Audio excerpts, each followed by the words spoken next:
Good afternoon and thank you for joining us on FutureTV. I'm Linda Tamim and these are today's headlines. 2 million Muslims ritually stoned the devil in the last major ritual of this year's Hajj in Saudi Arabia as fellow Muslims around the world mark Eid al-Adha. A video released on the internet purportedly showing an ISIL fighter beheading British hostage Alan Hanning draws international condemnation.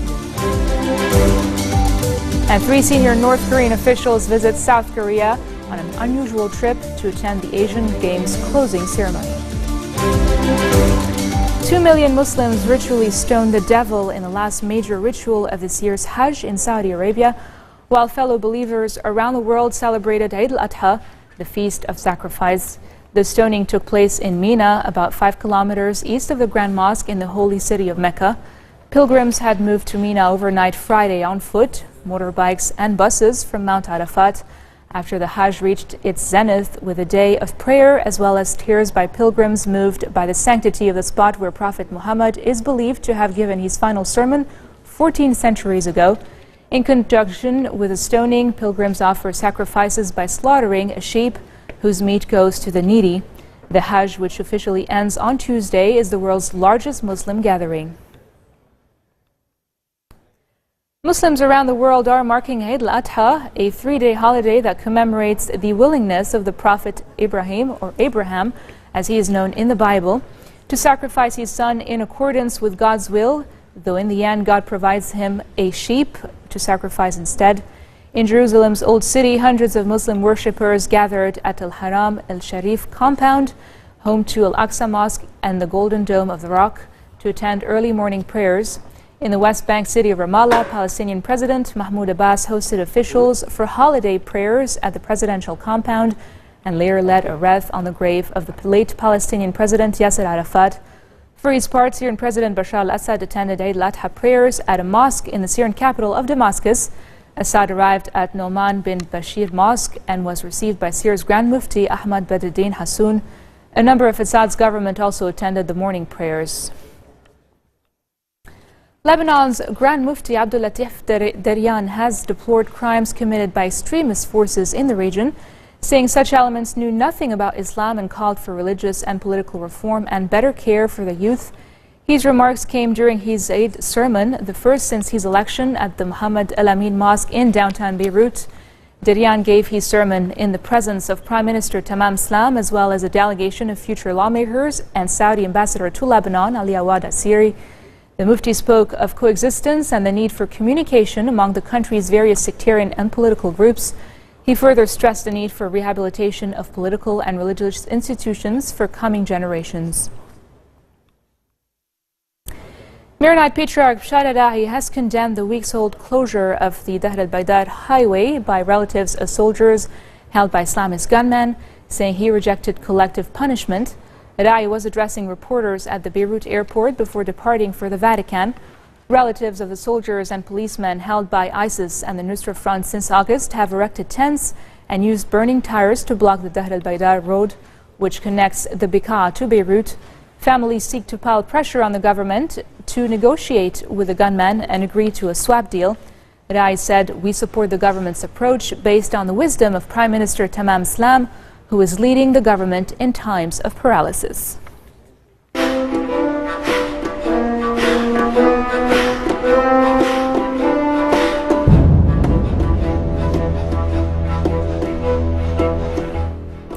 At least 35 jihadists from the Islamic State group have been killed in airstrikes by a U.S.-led coalition overnight in northern and northeastern Syria.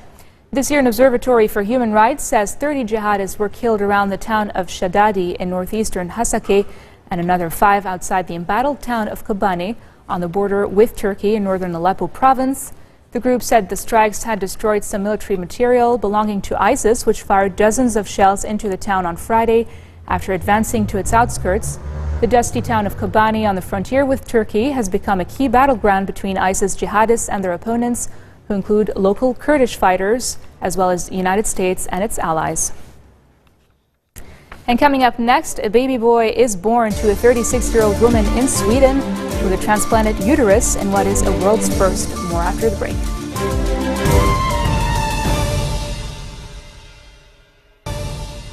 Welcome back. A video has been released on the internet purportedly showing an ISIL fighter beheading British hostage Alan Henning, the fourth such killing carried out by the armed group now being targeted by US-led airstrikes. The video released on Friday begins with a news clip announcing British strikes against ISIL, or the Islamic State of Iraq and the Levant. The authenticity of the video could not immediately be verified, though it was released in the same manner as other ISIL videos, and the masked man sounded similar to the one who carried out the other slayings. Henning, 47, nicknamed Gadget, had joined an aid convoy and was taken captive on December 26th, shortly after crossing the border between Turkey and Syria. British Prime Minister David Cameron says Henning's murder is abhorrent and pledges to use all the assets available to try and find other hostages being held by the Islamic State. The murder of Alan Henning is absolutely abhorrent, it is senseless, it is completely unforgivable. Anyone in any doubt about this organisation can now see how truly repulsive it is and barbaric it is as an organisation. And as a country, what we must do with our allies is everything we can to defeat this organisation in the region, but also to defeat it at home. And we must do everything we can to hunt down and find the people who are responsible for this. Alan Henning was a man of great peace, kindness and gentleness. He went with many Muslim friends out to do no more than simply help other people. His Muslim friends will be mourning him at this special time of Eid, and the whole country is mourning with them.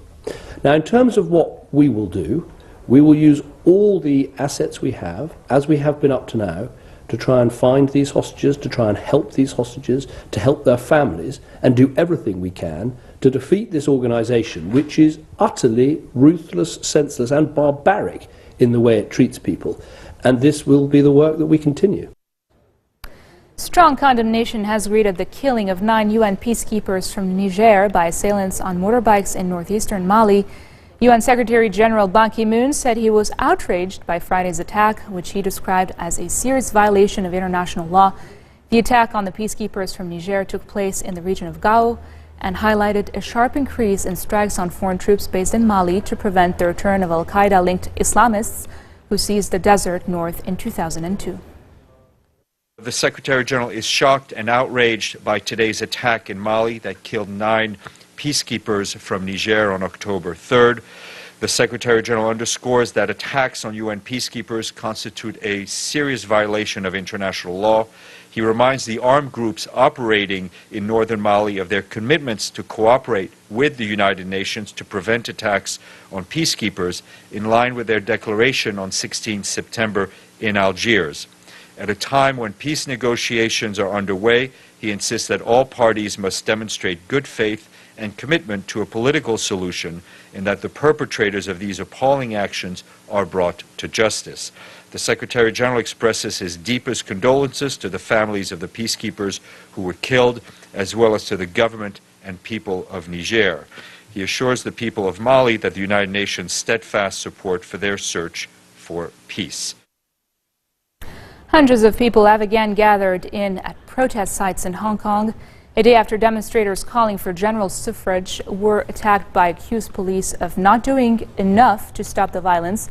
Demonstrators alleged that Friday's violence was orchestrated by paid thugs to stir up trouble and discredit the movement.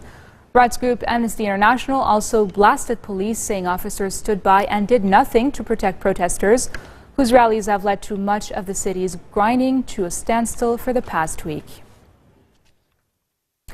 And still in Asia, 3 senior North Korean officials have visited South Korea on an unusual trip to attend the Asian Games closing ceremony in what could potentially bring a breakthrough in tense ties between the rival Koreas.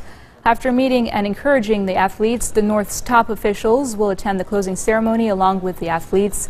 The visit comes amid speculation that the country's leader, Kim Jong-un, who has not been seen in public since September 3rd, may be in poor health. But North Korea's ambassador to the UN in Geneva denied those claims, calling the reports fabricated rumors. Hwang Pyong-soo headed the delegation, which arrived at Incheon Airport in full military uniform. The rivals held their highest-level face-to-face talks in 5 years and agreed to meet again to resume talks in the coming weeks. A baby boy has been born to a 36-year-old woman in Sweden with a transplanted uterus in what is a world's first. The woman has a genetic condition, which means she was born without a womb. But a year after a womb transplant operation, she became pregnant last spring after a single early-stage embryo was injected into her uterus. The baby, born in early September, had to be delivered 2 weeks early by cesarean section after the mother developed preeclampsia, a potentially fatal syndrome characterized by high blood pressure. It was breathtaking. Well, I think all of us felt that. And it was like having your own child, actually. It was the same feeling. No one could really believe it. When the baby came out by the cesarean section, it screamed almost immediately, and that is a good sign that the baby is doing fine. And of course that was a fantastic happiness among me and the whole team. But in the same time it was a little unreal sensation also, because we really couldn't believe that we had reached this moment at this stage. They are very good, I would say. They are happy, of course. They are in good health, both of them, and also the partner. They are now trying to form a new family, and that's what's occupying their minds right now. But their health is imperfect. I think it can have major impact, huge impact, because it actually gives hope. And it gives hope to those women and men also, of course, that thought they would never have a child, that thought they were out of hope. And this project really shows that it's possible to never give up. Soon we won't be able to distinguish reality from graphics. Ed is a hyper-realistic CGI model of a man created by artist Chris Jones.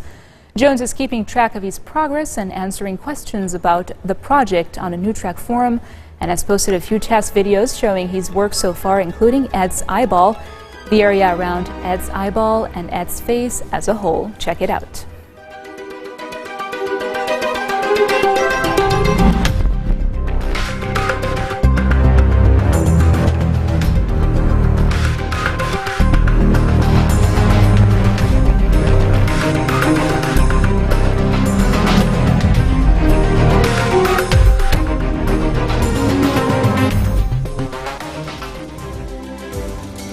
Pretty incredible, isn't it? This marks the end of our bulletin for today. Now for a reminder of our top stories. 2 million Muslims ritually stone a devil in the last major ritual of this year's Hajj in Saudi Arabia, as fellow believers around the world mark Eid al-Adha.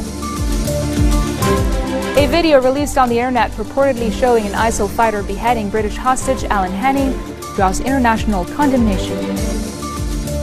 And 3 senior North Korean officials visit South Korea on an unusual trip to attend the Asian Games closing ceremony. Those are your Saturday headlines from us here at Future Television. I'm Linda Tamim, and on behalf of our team, I wish you all a very happy Eid. Have a good one.